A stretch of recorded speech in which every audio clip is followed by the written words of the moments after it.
ஓம் நமோ நாராயணா. ஓம் நமோ நாராயணா. இன்னைக்கு வைகுண்ட ஏகாதசிங்க. அதனால் பொன்மலை சீனிவாச பெருமாளை தரிசிக்க போனோங்க. நாங்கள் கிளம்பும் போதே ரொம்ப நேரம் ஆயிடுச்சு, 5 மணி தாண்டிருச்சு.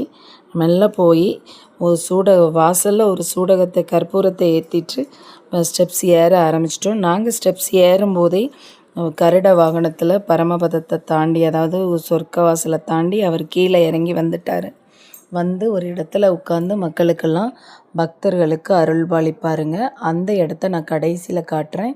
இப்போ நான் மெல்ல ஸ்டெப்ஸ் ஏறிக்கிட்டு போய் சாமியை பார்க்க போயிட்டுருக்கேங்க. ஸ்டெப்ஸ் போகும்போதே எனக்கு நல்லா திருப்பதியில் மலையேறுற ஃபீல் இருந்ததுங்க. என்னடா இவன் இவ்வளோல படியே திருப்பதிக்கு ஒப்பிடுறாள், அப்படிலாம் இல்லைங்க. அவ்வளோ நல்லா இருந்தது. உண்மையிலே நீங்கள் திருப்பதியில் படியேறினதுக்கு சமங்க இந்த பொன்மலை சீனிவாச பெருமாளை படி ஏறும்போது அந்த அளவுக்கு உங்களுக்கு அந்த பாசிட்டிவ் வைப் அப்படியே இருந்ததுங்க. நாங்கள் மெல்ல ஏற ஆரம்பித்தோம். கீழேயே ஒரு நாகரும் விநாயகரும் பாதி படியில் இருக்கிறாங்க. அவங்களையும் வணங்கிட்டு மெல்ல மேலே போய் தரிசனம் பார்க்கலான்னு மேலே ஏறினா படியிலே வரைக்குமே கூட்டம். அதுவும் 3 லைனாக நின்னாங்க. அதில் நின்று வரிசையாக போய்கிட்டு இருக்கும்போதே பார்த்தா நல்லா சுற்றி பார்த்தா கூட்டம். அந்த விடிய காலையில் அந்த கோயிலில் நின்றுட்டு கோவிந்தான்னு கத்தும்போது அப்படியே அந்த சொல்கிறதுக்கு வார்த்தையே இல்லைங்க. அவ்வளோ நல்லா இருந்தது. எல்லா மக்கள் மனசுலேயும் ஒரு ஏக்கம், பெருமாளை பார்க்கணும், அவர்கிட்ட முறையிடணும் அப்படிங்கிற ஒரு ஏக்கம்.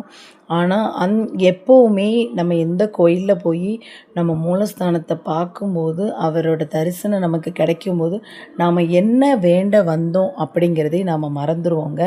அந்த மாதிரி தான் போன உடனே கோவிந்தா கோவிந்தான்னு இருந்தது. நானும் பூஜை முடிச்சுட்டு, அதாவது எனக்கு கிடைச்ச தரிசனம் முடித்த பிறகு தான் நான் வீடியோ எடுக்கணும் அப்படிங்கிறதுல ஸ்ட்ராங்காக இருந்தேன். தரிசனம் பார்த்துட்டு அதுக்கப்புறம் தாங்க வீடியோ எடுத்தேன்.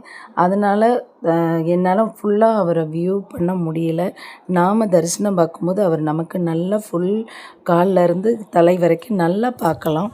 அப்படி பார்த்துட்டு தரிசனம் பண்ணிவிட்டு வெளியே வரும்போது துளசி வாங்கிட்டு தீர்த்தம் குடிச்சிட்டு அப்படியே பரமபத வாசல் வழியாக வெளியே வந்துட்டோங்க. வெளியே வரும்போது அங்கே வெளியே லட்டு கொடுத்துட்ருந்தாங்க.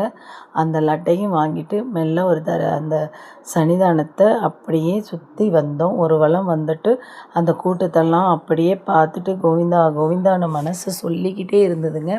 அந்த அளவுக்கு நல்லா இருந்தது. திருப்பதியில் நீங்கள் போக முடியலன்னு வருத்தப்படுறவங்க இந்த பொன்மலை சீனிவாச பெருமாள் கோயிலுக்கு இந்த சீனிவாச பெருமாளை பார்த்தாலே போதுங்க. அவ்வளோ மனநிறைவு, அவ்வளோ அழகாக இருக்கார். அது மட்டும் இல்லைங்க, அங்கே என்ன நீங்கள் ஃபீல் பண்ணுறீங்களோ அதே மாதிரி தான் இங்கேயும் இருக்குதுங்க. நாங்கள் மெல்ல ஸ்டெப்ஸ் இறங்க ஆரம்பிச்சிட்டோம். ஸ்டெப்ஸ் இறங்கும்போது பார்த்திங்கன்னா நல்லாவே டைம் விடிஞ்சிருச்சு. ஏன்னா நாங்கள் 5:30 போல் போனோம், லேட்டாக போனோம். எப்போவுமே லக்ஷ்மி நரசிம்மர் கோயிலுக்கு போயிட்டு தான் இங்கே வருவோம். இன்றைக்கி இந்த வருடம் நாங்கள் ஃபஸ்ட்டு பொன்மலை சீனிவாச பெருமாளை பார்த்துட்டு அதுக்கப்புறம் லக்ஷ்மி நரசிம்மர் கோயிலுக்கு போகலான்னு நினச்சிட்டு இறங்க ஆரம்பித்தோங்க. ஸ்டெப்ஸ் இறங்கி பார்த்தா அவர் அங்கே உற்சவர், அதாவது கருட வாகனத்தில் உட்கார்ந்துருந்தார். கருட வாகனம் அப்படி உட்கார்ந்துருந்தாங்க. அங்கேயும் போய் அங்கே மங்கள ஆரத்தி எடுத்துட்டு அவர் ஒரு சாட்டை வச்சு வர்ற பக்தர்களுக்கெல்லாம் அடித்தார். அந்த சாட்டையில் நம்ம அடி வாங்கிட்டோன்னா நம்மக்கிட்ட இருக்கிற கெட்ட வைப், அதாவது நம்ம நிறைய வெளி இடத்துக்கெலாம் போகிறோம், தீய சக்தியை மிச்சிட்டோம், பயந்துட்டாங்க, அந்த மாதிரி இருந்ததுன்னா இந்த சாட்டை அடியை வாங்கினா அதெல்லாம் நம்மக்கிட்ட அண்டவே அண்டாதுங்க. அதனால் அதில் எல்லோரும் சாட்டை அடி வாங்கிட்டு இருந்தாங்க. அங்கேயும் தரிசனம் முடிச்சுட்டு கோவிந்தா கோவிந்தான்னு சொல்லிட்டு மெல்ல லக்ஷ்மி நரசிம்மர் கோயில் பார்க்கலாம் அப்படின்னு சொல்லிட்டு கிளம்ப ஆரம்பிச்சிட்டாங்க. நான் அடுத்த வீடியோவில் லக்ஷ்மி நரசிம்மர் கோயிலில் வீடியோ போடுறேங்க. ஓம் நமோ நாராயண. ஓம் நமோ நாராயண. ஓம் நமோ நாராயண. ஓம் நமோ நாராயண. ஓம் நமோ